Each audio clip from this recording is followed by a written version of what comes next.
ছেলে ফালাইতে চলে গেছে আম্মের কাছে, খারাপ লাগে না? আপনার ছেলের নাম কি?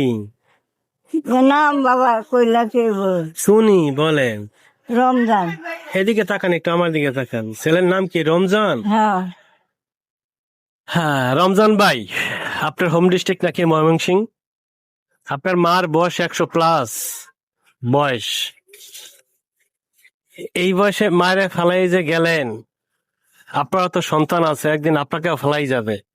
আপনার সামনে যাতে আমার ভিডিওটা পৌঁছায়, দয়া করে আপনার মার পাশে দাঁড়ান। উনি বয়স্ক মানুষ, ওনার চোখ দিয়ে এখন পানি বেরে না, কিভাবে বেরিয়ে?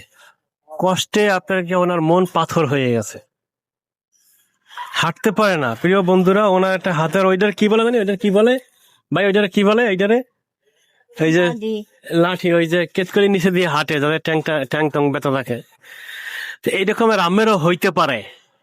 এই যে ইয়াদ বাঙ্গা বাজান, ইয়াদ বাঙ্গা। রমজান ভাই, আপনার কাছে যাতে, আমি আবারও বলছি, আপনার কাছে যাতে আমার এই ভিডিওটা যায়, প্লিজ দয়া করে আপনার মায়ের পাশে এসে দাঁড়ান। আর সমাজে অনেক বিদ্যাশালী লোকেরা আছেন, দয়া করে এইরকমের অসহায় মানুষের পাশে একটু দাঁড়াবেন। ওনার বাড়ি ময়মনসিং, 90 বছর বয়স, এখনো মানুষের কাছে হাত পাইতে চলে। যে বয়সে ওনার থাকার কথা, ঘরে 5 ওয়াক্ত নামাজ পড়ার কথা, নাতি নাতনি লই একটু আদর যত্ন করা, একটু দুষ্টামি করা, খুনসিটি করা, সেটা থেকেও বঞ্চিত। প্রিয় বন্ধুরা, আপনারা ভিডিওটা বেশি বেশি শেয়ার করবেন, আর এই রকমের অসহায় মানুষের পাশে দাঁড়াবেন। তো সবাই ভালো থাকবেন, সুস্থ থাকবেন। আজকের মতো বিদায়, আল্লাহ হাফেজ।